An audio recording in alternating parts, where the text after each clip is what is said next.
You talk about, Are we ready? Yeah. Old sevens. okay, talk about John Doon. We always worked together. We was sevens and all around, and he drove me. But when we was younger, the new kids would come on, and they had that ledge above the doors of the old sevens on New York Street. And it'd go around, and in the alley, there was no ledge. It'd go down Alabama Street, there was a ledge that went around that side, and he'd get them kids out there on that ledge, and they'd go around, and he'd try to get them, make sure they didn't fall, but they went around trying to find that ledge around the corner. I mean, he'd have them kids really messed up. Lucky one of them didn't fall.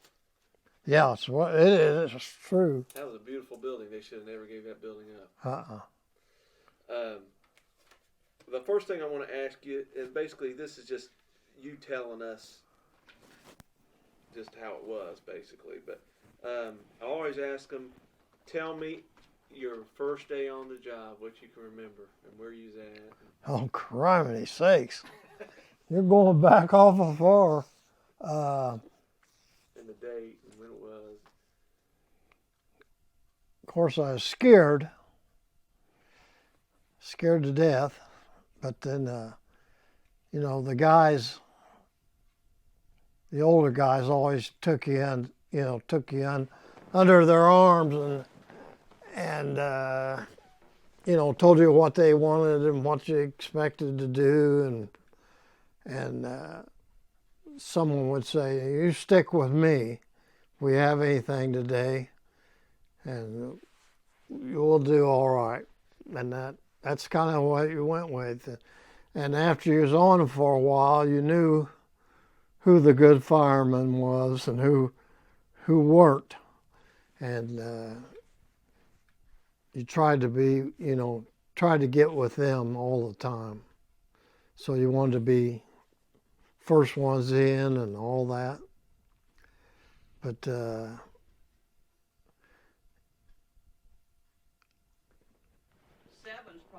so many years ago, but it depends on where you was, what houses. Some houses there wasn't anybody in the house that was any good as far as firefighting. They wouldn't take any chances, and you got to take some chances and hope you don't, it works out right. And most of the times it does. Sometimes, you get caught, you get hurt. Some guys have died, trying to do too much, but you always felt like that was your job. You had to get in there. If you thought there was somebody in there, you had to get in there as soon as you could, as quick as you could, and get them out. And that's kind of what I always went with all the years I was on. You make that first initial attack, knock down the fire as much as you can so you can get in there, and then hope, nothing happens. That's the way I always thought. Can you remember your first day, or not really? Is it Not really. Not really. Can you remember your first crew and who was on it and where you was at? Well, I was always in of course you moved around a lot, but you always wanted to go to the busy houses. You knew who the good firemen were and who got the most fires. And that's like the night that Coliseum blew up. I was subbing, and I was at 19s, which was at Morris and Harding. we're probably the only company in town that didn't move. And you could hear all that was going on. And, you know, I wanted to be there, but I couldn't. And that's the way it was. If you were stuck in a house, you know, that didn't get any runs for a while, when you're subbing, you know, you just had to bear it, you know, and try to get, you know, I always like to go to busy companies and where I knew I would get some work. But like that Coliseum disaster, we sit there and sit there and sit there, and they, you know, they called all these companies in, and they never called us. But you always wanted to be where the action was. Another question for you. What made you decide to be a fireman? Well, my brother was a fireman. My older brother, he was on the fire department. And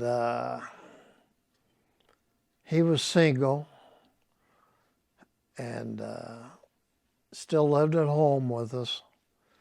But and he was stationed at Nines over on Belmont, the old Nines.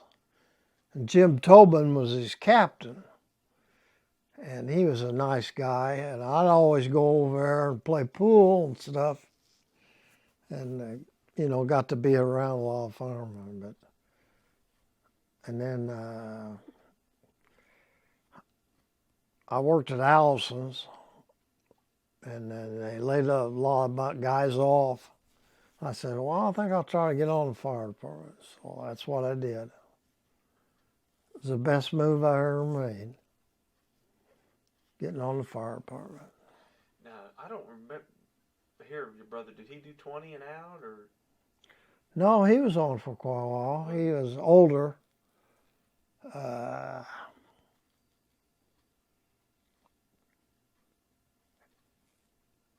He never was downtown or anything. He never did go down, stationed downtown. He was always, well, we lived out west, so he was stationed at Nines. And they had a good bunch of guys there. They played a lot of cards, and the police hung out there, played pool, and him and the captain were good friends. I didn't know you lived out west. I should have known why I liked you. Huh? I should have known why I liked you so well. I didn't know you lived out west for a while. I thought you was always south. Now, how about your training? You know, I know it was a lot different then. What'd your training consist of when you first got hired? Well, we just went out there to, you know, the academy, the drill school, out on Michigan Street. Like from every night from like 6 or 7 to 10 or something for I don't know how many weeks we went. And that was it. You know, you tied knots and you did rolled holes and you laid out holes and threw water. But you don't get any experience till you get on and you get into the busy companies where they, you know, the guys, you watch them. You know, you don't know exactly what you're doing when you first go on, and you kind of learn who to be with. You keep talking about these guys. Name some of these guys. When you came on, you were really looked up to, and maybe why, or some stories you remember, things that they did. Well, it was always the busy companies, and it was, you know, it's been so many years ago, I can't remember who all the guys were. But, Pat, you remember Doug Walker? Yeah. Yeah, when I first went on, Doug Walker was my lieutenant at Sixes over there by on Washington Street by the river, the old Sixes. And he was a good fireman. And I just latched on to him ever, tried to keep up with him. That's before, you didn't have masks or nothing. And he taught me a lot. He was really a good officer. He was a lieutenant over there. Old Captain Mitney was the captain on the B shift. There was just 2 shifts then, A and B. And we didn't get a whole lot of fires, but we did go downtown, on box alarms and stuff like that. But I'll tell you what, the worst fire I was on was Kingan's, the packing company over on the other side of the river from the Sixes. And we was there for days and days and days at a time. I mean, you just throw water. I mean, it just burned up. Couldn't get in. But yeah, we was there for I don't know how many days in a row. Just you left there and went home, and when you come back, you went there. As soon as you got to the firehouse, then you go over and relieve the guys on the other shift. But it was, it burnt for a week. That big, how those floors were all wooden floors, and they were, soaked with oil and blood and stuff, and they just burnt. It burnt for weeks at a time. And we was, you'd go there and then think you had it out, and then you'd have to go back and it'd start up. But that was probably the worst fire I was on that I can remember. That's saying something. Yeah. You had a bunch of them. Yeah. Well, a big reason why we're doing this is to talk about the culture of the fire department. How you've seen it change from your early days to your later days. What do you think the biggest change is in that?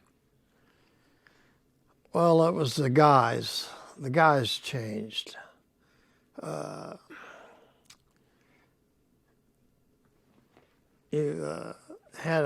You had good officers and you had bad officers, and you just had to know who they were, and you had to be real careful. If you had something and the officers wasn't too aggressive or nothing, they kind of held back and everything and let somebody else do it. And but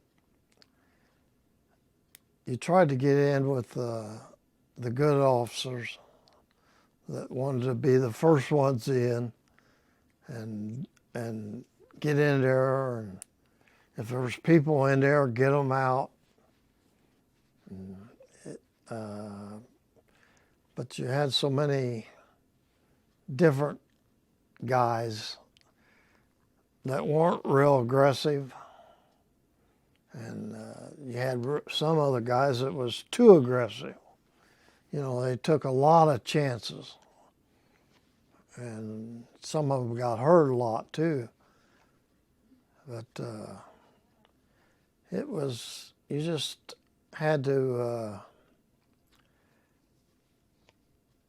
when you went into a company, like when you're subbing, you find out who the good guys are, who the guys that you want to get next to and go with. And then there's some other guys, that always stay back and aren't aggressive. And you just had to, after you've been on a while, then you know what companies are aggressive, what companies aren't. And Did you see that change any, or was it always pretty much the same? Did you see more aggressive guys in your earlier days than in your later, or was it? Well, in the early days, we had very poor equipment. We had rubber coats and rubber night pants, and the equipment wasn't as good as it was later on. Nomex coats and stuff, but you just had to.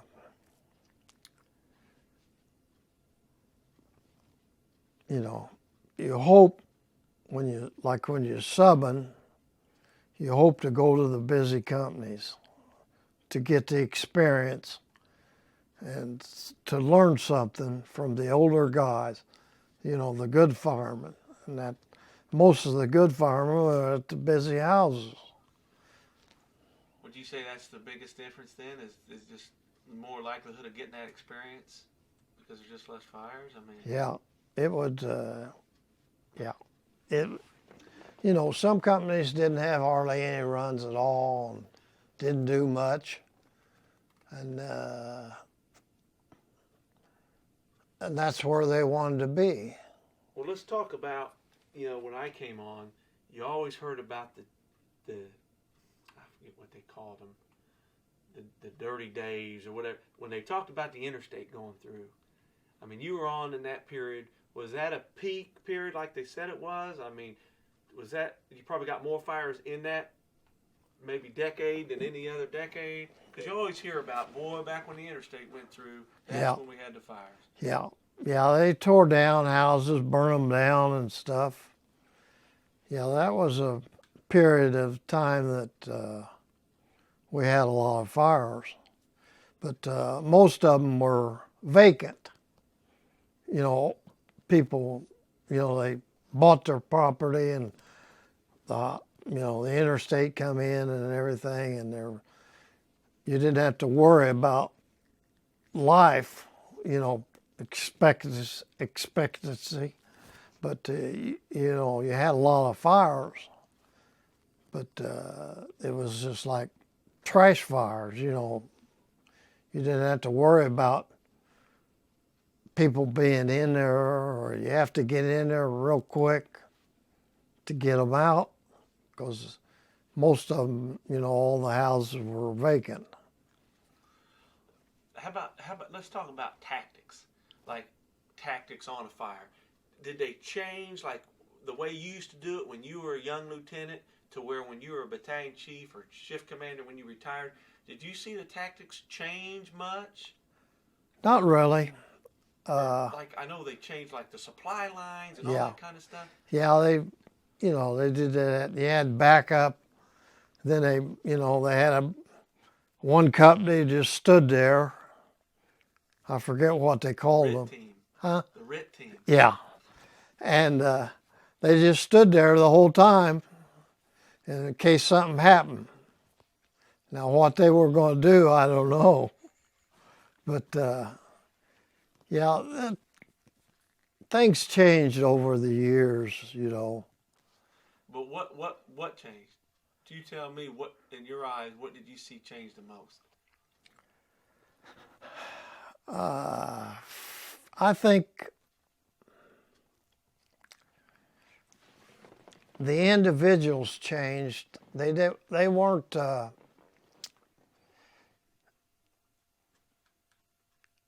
as aggressive as they were when it first went on. Seems like people just wasn't aggressive enough.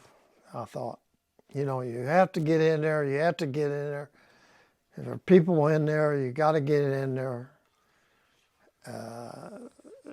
Some of the guys, I don't know whether they're scared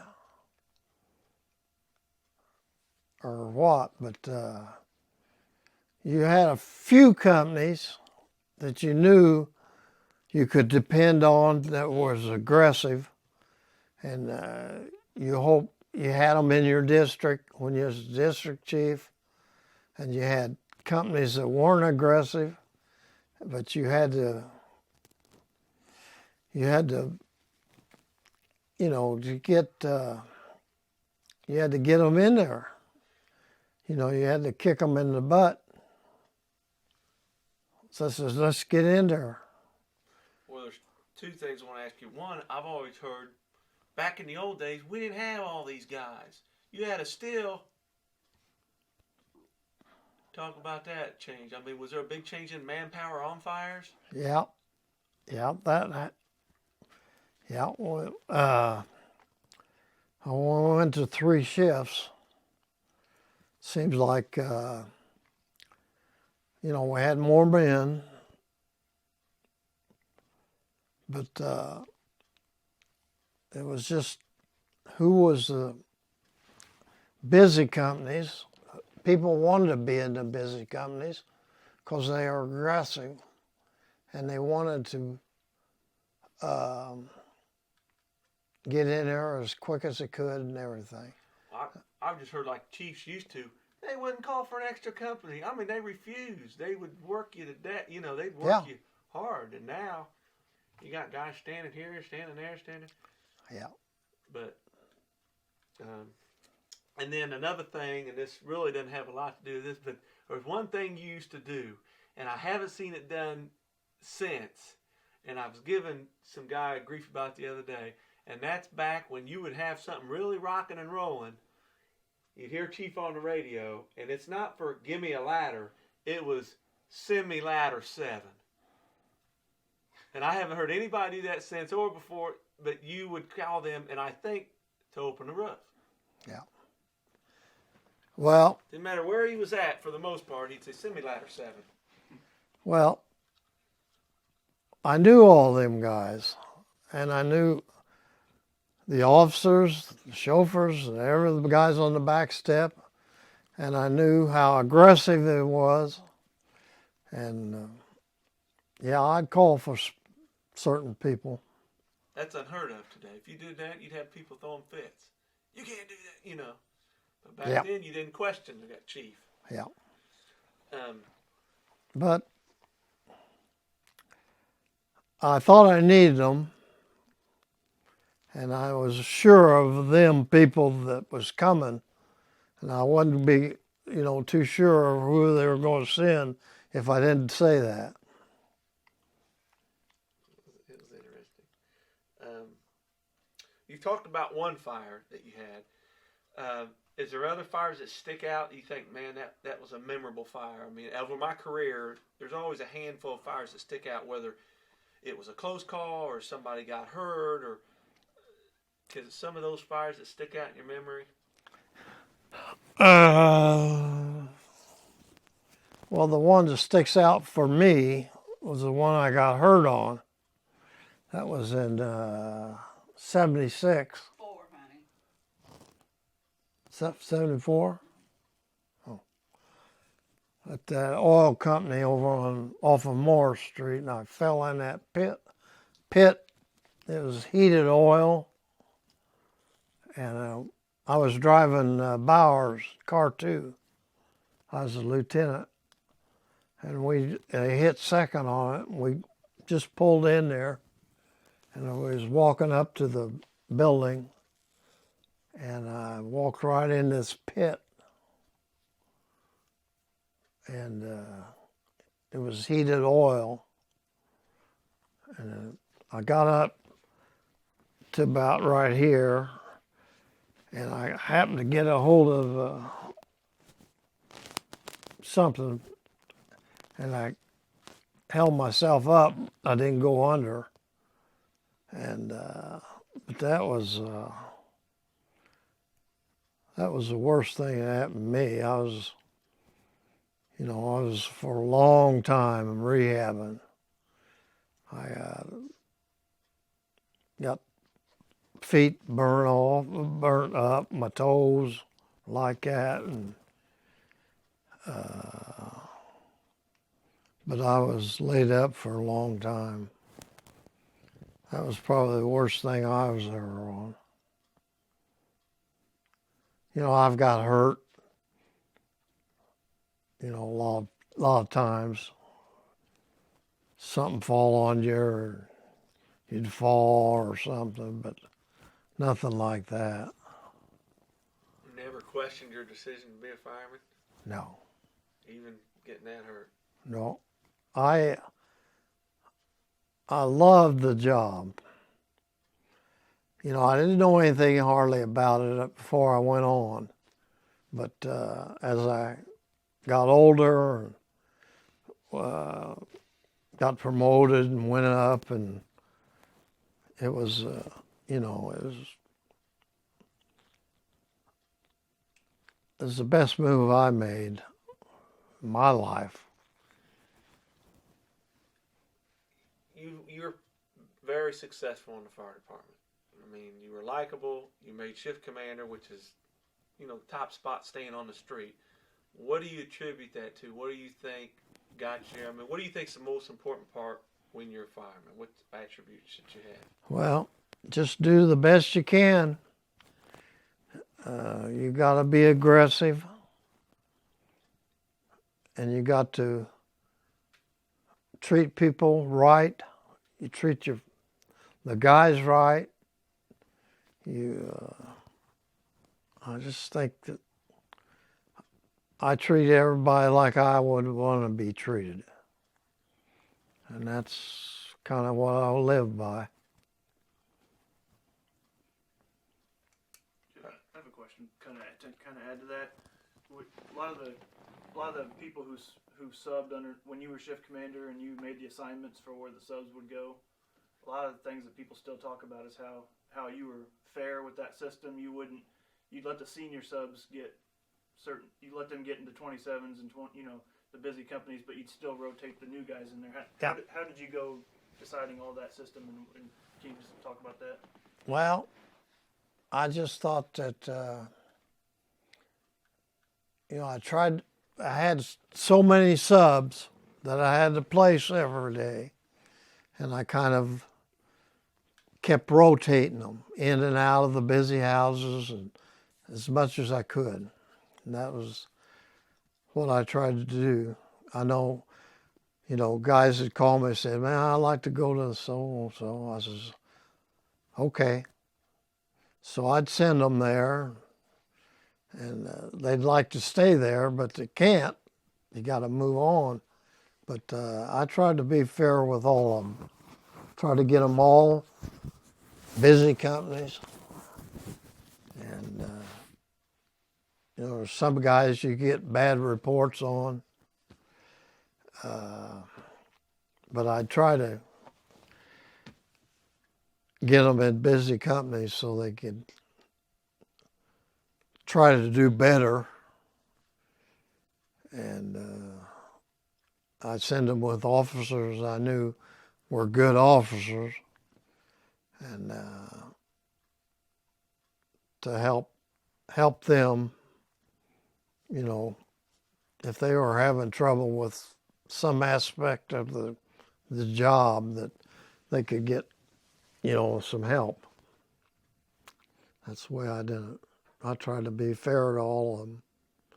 But, I had special subs that I liked more than others because I knew them or something. But I tried to treat them all the same. How did you do? You don't see a lot of subs getting moved out. Like somebody calls it, hey, you got to get this guy out of here. You don't see that a lot anymore. You don't. When you would get that call, how would you deal with it? Like you said, and sometimes you'd send somebody to somebody could mentor them. But what would you do about the person who just did not get it at all? Well, like a tough situation with the it's tough situation. They are on the job. This was their livelihood. They had families to support. But there were some guys that just didn't get it. They weren't aggressive, and they never was going to be aggressive unless you try to put them in places where they had to be a little aggressive and hope that they would, develop that way. But A lot of them, didn't make it, but a lot of them did. The problem I think now is, people, we used to get hazed. I mean, if you didn't do what you're supposed to do, hey, you got to leave us with a few. You talk about, when you're subbing, man, you was the lowest thing on the job, and the guys took advantage of you. They'd make you go to the store, make you do this, make you do that, and you didn't want to do it, but you did it, and it was just, you had to have a special personality to cope with being a sub. Now, some of them were good subs, some of them were bad. They just, and, they give the subs an awful, and that was part of it. It's kind of like a hazing college. They'd give them fit, and some of them couldn't take it. Most of them did. We all got, yeah, they do a lot to them subs, in the old days, not so much afterwards, but yeah, they give them subs a fit. We were talking about John Noon, rest his soul. Do you have any good John Noon stories you can leave us? Oh, I know I got a bunch of them, but some that you can tell. yeah, he just was always pulling pranks on people. He'd do it on anybody, even not just the subs. He'd do it on. He'd mess with the officers and everything. They didn't really know he did it, or they would have nailed him, But he'd. I can't think of anything really, but he used to pull a lot of pranks. I've always heard the story where he got away and he ended up somewhere watching a ball game, Chicago or somewhere. Yeah, years ago. I probably know the answer to this, but I'm going to ask anyway. You've been retired now for how long? Since '76. No, retired. Huh? Retired. Yeah. 90? Oh, I retired in. 10 years. Huh? So 06? Yeah. And what do you miss most about the job? The guys. That's what everybody always says. Yeah, I miss the guys. I was up there in the shift commander, and at night I go visit stations, guys I liked, and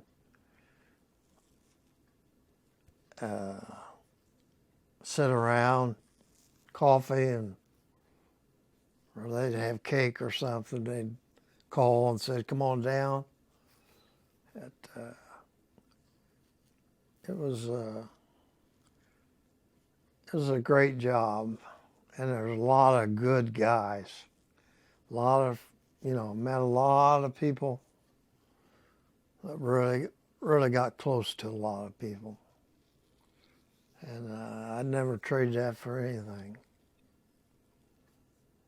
And I think that's something maybe we're losing a little bit, But well, if a kid was going to tell you he wanted to be a fireman, what advice would you give him?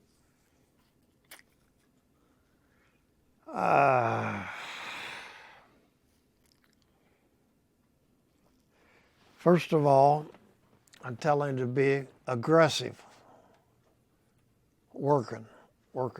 Whatever you did, be aggressive. respect your officers and the other guys in your company, and you kind of formed a brotherhood with them, that you was all family.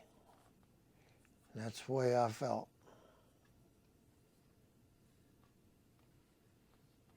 How about you, Joe? Any more questions? Just if you can, because we didn't do it at the beginning, if you can just kind of introduce yourself. My name is Pat Nix, and I got hired in IFD and whatever, and I retired and whatever. Yeah. We forgot to do that at the beginning. See, I'm Patrick Nix. I live in Greenwood. I was on the fire department for 40-some years. I went through all the ranks other than the big chief. And I met a lot of guys that are really become special to me, and I hope I am to them. And it was the best move I ever made going on the fire department. You don't need any dates or anything, do you? No, it's fine. I want to try to get one or two fires out of you. I don't know if any stick out of your head that you had something you can remember. I can remember a few myself that you was on that ought to be pretty memorable for you. I know there was one on Washington Street that didn't go too good when Sevens put their aerial in the power line. Oh, yeah. Oh, Yeah. tell us about that. I think it was raining, wasn't it? It was raining. It was 4th of July, I believe. Yeah. And Sevens put the aerial up. They got it up in the power lines, and that was kind of a touchy situation. So, but everything worked out all right. We finally got it down, but that was a little scary. I think Mike Hill went. Huh? I think Mike Hill went to the hospital, didn't he? I think so. Yeah. Yeah, Mike. But there any other fires maybe that I wasn't on before, that something historical fire? I don't know whether he's on the Grant fire or the Beanbag fire. You know, you hear about all these fires. Oh, there were so many of them. 40-some years. Like I said before, that Kingans fire, it burnt for days and days and days at a time. We just, every shift we'd go back, we'd relieve them guys over there. But what did you worry about most when you're chief? What did you worry about the most? the guys, the firemen. I was worried. I'd tell them to get in there, and then I'd worry about them being in there and hope they get out. And I was lucky, because I usually didn't send anybody in any place I wouldn't go. I'd go in, look around, and then, but it's firefighting is it's a tricky business. There's a lot of luck to it, and a lot of unlucky stuff happens, but you got to take chances. and you try to minimizing the chances of something really happening as much as you can. Other than you, did you have anybody hurt bad on fire, or that you can remember of an incident where, man? Do what? Other than when you got hurt, can you remember a fire where somebody got hurt pretty bad on it? Oh yeah, there's a lot of them. You know, guys that get hurt. I can't think of anything. Bollinger, Pat. Remember Bollinger when you was driving him? Yeah, I was driving down Bollinger one time, and this wasn't on. We was going on a fire, and we left the old fives up there on 15th Street when it was still the old fives. We was running out of there, District 1, and we was going north, and I hit a car. I was driving, and we was coming, and this car come. Of course, we had sirens and red lights on, but I didn't see him, and I hit him full blast. He was moving and I was moving. I mean, I was going pretty fast, and we had them air bottles in the back of the buggy, and one of them flew up there and just missed Chief Ballinger, and hit the windshield, knocked the windshield out. But if it had hit him, it had killed him, because it would have come up there like a bomb. But that was probably the scariest thing I did.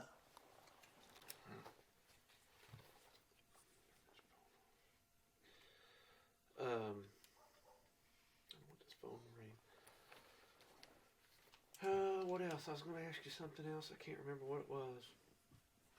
When you were a chief and you had a driver, when you had a fire, what did you expect your driver to do on a fire to help you out? Well, first things when we got there is if we happened to be first, or we come in later, we come from some other part of town or something, and got there last, make sure that, they had water,